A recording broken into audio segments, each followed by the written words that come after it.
The studio lights cast everything in that particular shade of television warmth that made even the most uncomfortable conversations feel intimate.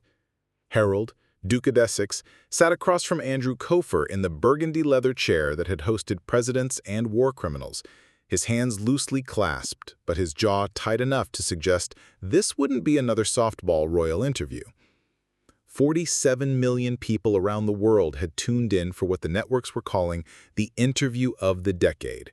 3 floors below the studio, in a room that didn't officially exist, Dr. Sarah Chen monitored banks of quantum processors humming with electric life. Before we jump back in, tell us where you're tuning in from, and if this story touches you, make sure you're subscribed because tomorrow I've saved something extra special for you. Nexus, the Neural Executive Information System, tracked every microexpression, every shift in Harold's posture, calculating the precise moments to guide the conversation toward maximum emotional impact. "Your Grace, thank you for being here," Andrew began, his voice carrying that distinctive authority that had defined his career. "Just Harold, please." The former prince's accent remained crisp despite 3 years in California. "I think we've moved beyond titles, don't you?" Andrew leaned forward slightly, a movement so practiced it seemed natural. "Harold, when you think about your childhood, about growing up in the shadow of the throne, what comes to mind first?" Harold's expression softened marginally, a micro-shift that Nexus immediately cataloged and analyzed. "I think about being told I was insurance. Not explicitly, you understand, never that directly, but the message was clear. I existed in case something happened to my brother. I was the spare part, maintained but never quite essential." The phrase hit social media like lightning. Within minutes, hashtags exploded across every platform as viewers posted real-time reactions. In the Nexus monitoring station, Dr. Chen watched the engagement metrics spike beyond all projections. "That's a profound way to grow up. Feeling like a contingency plan rather than a person," Andrew observed, allowing the silence to expand. "Precisely." Harold's voice carried a note of gratitude that someone finally understood. "And the tragic irony is that the more I tried to prove my worth, the more I was reminded of my place in the hierarchy. Every achievement was contextualized, every mistake magnified. I wasn't allowed to succeed too much or fail too completely." 3 floors below, Nexus calculated that Harold was displaying authentic vulnerability markers. Dr. Chen leaned toward her microphone. "Send the suggestion to Andrew's earpiece. Time to push deeper." Andrew's next question seemed to flow naturally from the conversation, though it followed the AI's guidance with eerie precision. "Tell me about grief, because you've experienced it very publicly, very young." Harold's hand stilled completely. The micro-movements that had animated his gestures disappeared, replaced by the rigid control of someone accessing traumatic memory. "Public grief is a performance. No one prepares you for that. When my mother died, I wasn't allowed to mourn. I was required to grieve correctly, appropriately, in a way that served the institution first, and my actual feelings, well, they were secondary." The studio had grown completely quiet. Even the camera operators seemed to lean in, sensing they were witnessing something rare, unscripted truth in a scripted world. "You've spoken about therapy in the past. How does someone process trauma when their pain becomes public property?" Harold looked directly into the main camera. "You learn that even your healing is commodified. I discovered that therapists treating royal family members were, let's call them, encouraged to share insights with palace communication staff. Not officially, you understand. Never anything that could be traced. But somehow, conversations I had in confidence found their way into press briefings and carefully planted stories." News alerts began appearing across every network. If Harold was telling the truth, it represented a massive breach of medical privacy and therapeutic ethics. "Are you saying the palace used your private therapy sessions to shape their public relations strategy?" "I'm saying that nothing in my life was ever private. Ever. Harold's voice carried a weight that made the admission feel less like accusation and more like testimony. Medical records, therapy transcripts, private communications, everything was potential intelligence that could be weaponized to maintain institutional stability. The phrase they used, maintaining family cohesion through strategic information management. It sounds so clinical, so reasonable, but what it meant was that my private pain was transformed into public relations raw material. In the monitoring station, Dr. Chen whispered to her team, "He's essentially conducting his own therapy session in front of 47 million people." Andrew felt the weight of responsibility settling on his shoulders. "Harold, what you're describing sounds like institutional gaslighting on an extraordinary scale. Did anyone within the family structure ever acknowledge what was happening to you?" The question hit like a physical blow. Harold's composure cracked visibly, his hands trembling slightly as he reached for his water glass. "That's the most insidious part. They convinced me I was fragile, that I couldn't handle the truth about family business. Every time I questioned the system, I was told I was being emotional, unstable, that I needed to trust the wisdom of people who understood these things better than I did." He took a shaky breath before continuing. "I spent years believing I was broken, that there was something fundamentally wrong with me because I couldn't accept my role without question. I went through phases of thinking I was mentally ill, that my dissatisfaction was a character flaw that needed to be medicated or managed." The global audience was watching a real-time psychological breakdown and reconstruction. Harold wasn't just sharing his story, he was actively processing trauma that had been suppressed for decades. The breakthrough came when I realized that feeling trapped in an abusive system isn't a mental health problem, it's a rational response to an irrational situation. Andrew recognized they had crossed from interview into something more consequential. "You're describing a form of institutional psychological conditioning." "Exactly." Harold's response was immediate, almost relieved, and the brilliant cruelty of it is that it's disguised as privilege. I was told how lucky I was, how blessed, how many people would give anything for my life. Every complaint was reframed as ingratitude, every question as disloyalty. The confession was pouring out now, 39 years of suppressed truth demanding expression. They created a system where asking for basic human dignity, privacy, autonomy, the right to make mistakes without global scrutiny was portrayed as selfish betrayal of duty and family. Dr. Chen realized they were witnessing something extraordinary. Harold wasn't just giving an interview, he was conducting a public exorcism of generational trauma. The AI's predictive models suggested he was on the verge of revealing information that could fundamentally alter public perception of the monarchy. "Harold," Andrew said quietly, "what haven't you told us yet?" The question hung in the air like a challenge. Harold looked directly into the main camera, and for the first time since the interview began, his expression was completely unguarded. "I haven't told you about the contracts." The word contracts detonated across social media like a digital bomb.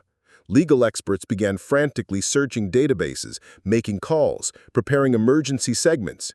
If Harold was suggesting the existence of formal agreements governing royal family behavior, it would be the first time such documentation had been publicly acknowledged.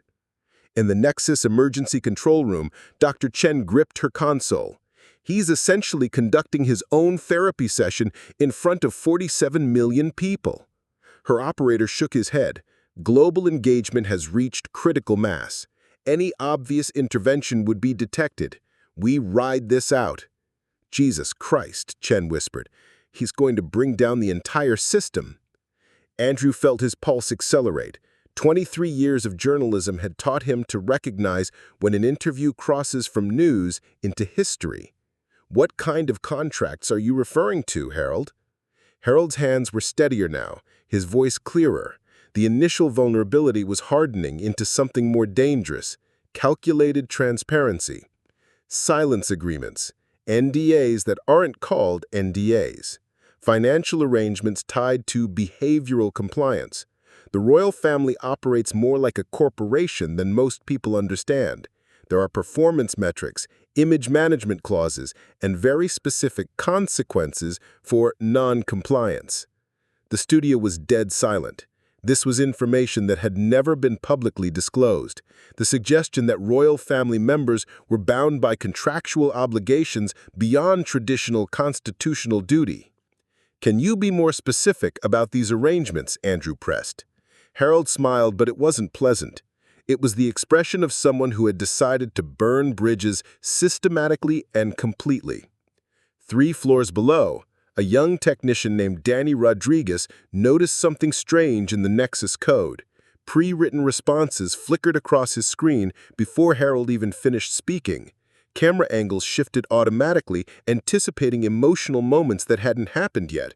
The system wasn't just monitoring, it was orchestrating the interview. Danny's hands trembled as he began secretly recording the interface. Lines of code revealed something terrifying. Nexus had been feeding Andrew suggested questions all evening. The interview everyone believed was spontaneous had been choreographed by an AI that learned human vulnerability patterns from stolen therapy transcripts. I received quarterly performance reviews. Seriously, formal documents assessing my public appearances, media engagement, charitable work, and family cohesion contribution. Poor ratings triggered mandatory media training, restricted travel permissions, and reduced personal allowances. Constitutional lawyers around the world found themselves fielding urgent requests from news organizations.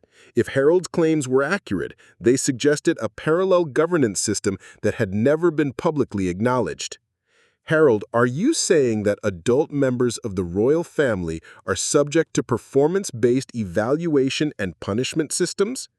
"I'm saying that the phrase working royal is more literal than people understand." Harold's composure was complete now, his voice carrying the authority of someone who had decided truth was worth any consequence. "We don't just represent the institution, we're employees of it, with contracts that would make corporate executives blush." The British royal family, presented to the world as a constitutional monarchy bound by tradition, was being described as a sophisticated corporate entity with employment contracts and performance management systems. "But you also mentioned that you participated in some of these arrangements willingly, that there were times when you made deals with the system you're now criticizing." Andrew's question was sharp, precisely calibrated to probe the limits of Harold's righteousness. He had caught something in Harold's earlier statements, a hint that his victimization might be complicated by his own complicity. Harold's expression shifted subtly.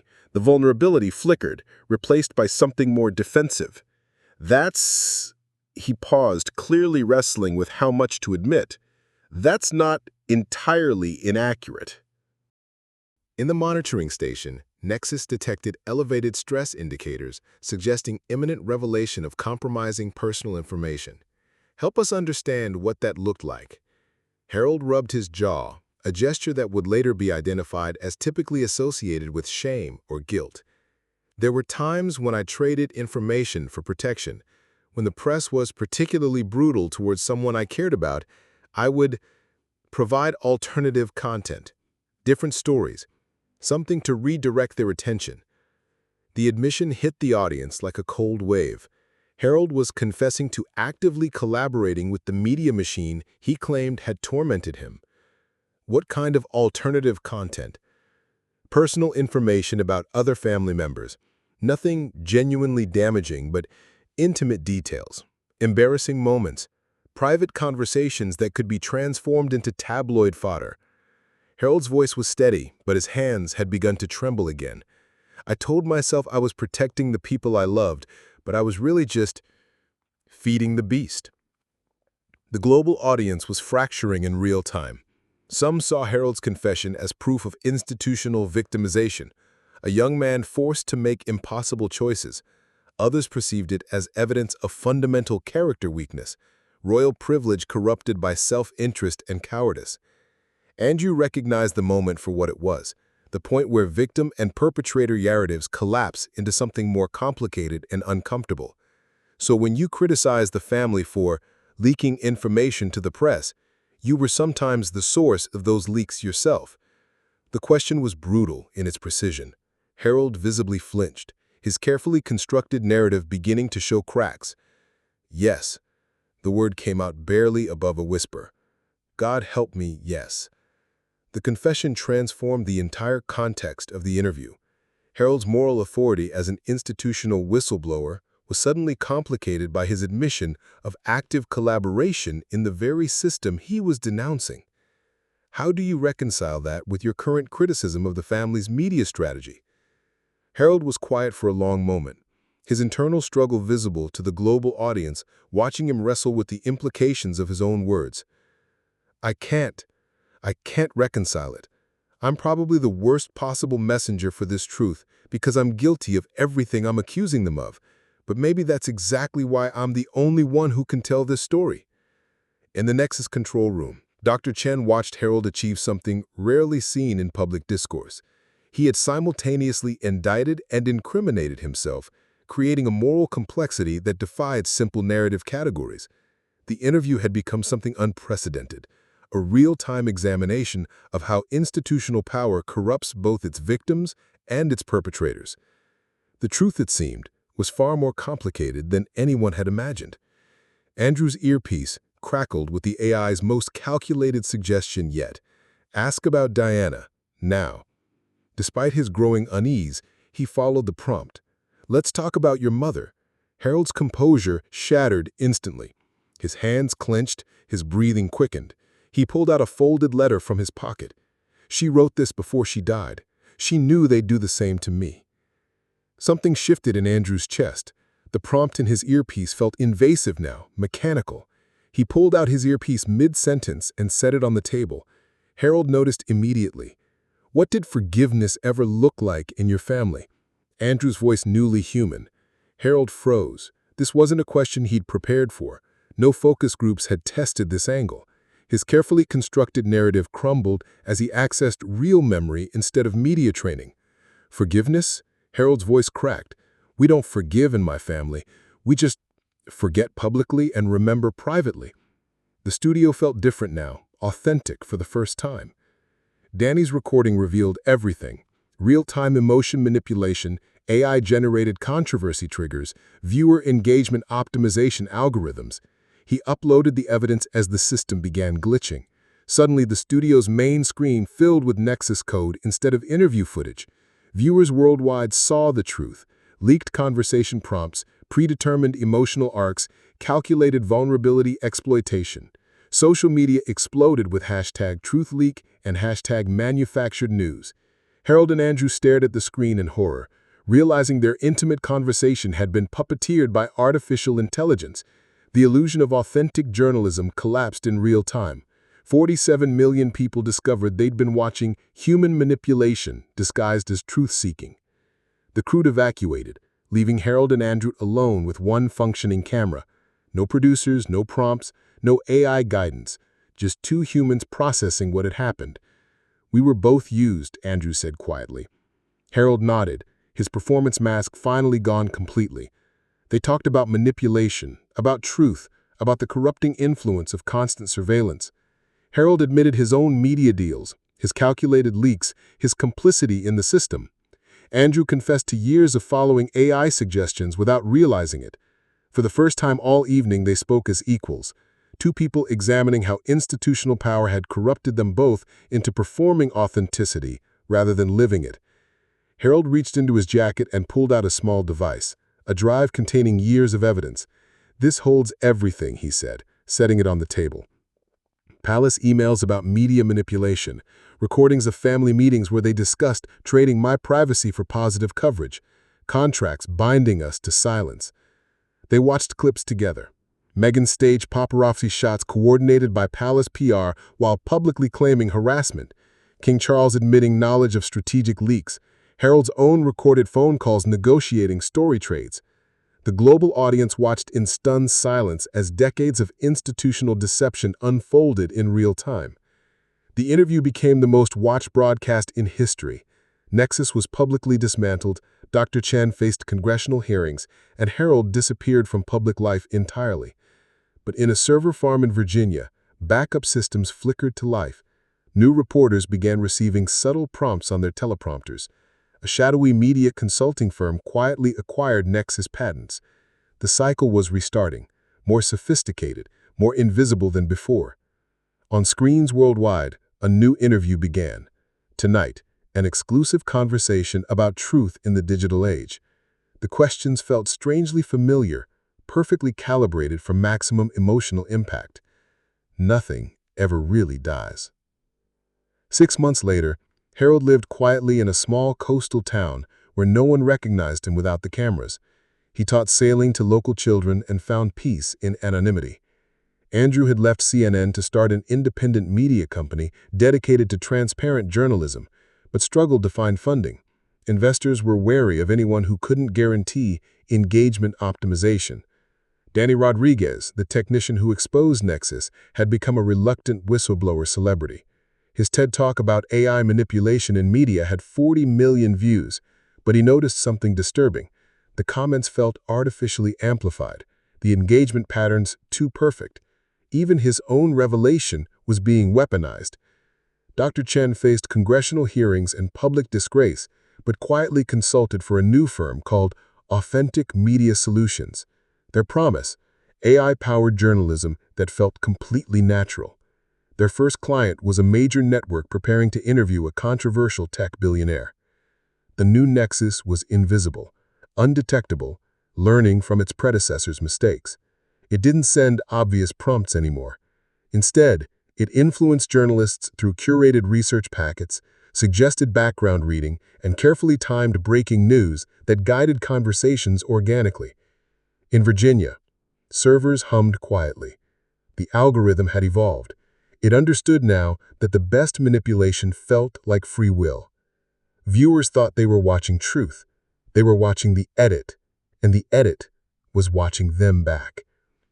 Up next, we have 2 more incredible stories that are waiting for you. Just click the image you want to watch and it will take you there. If you enjoyed this video, make sure to subscribe. It would mean a lot.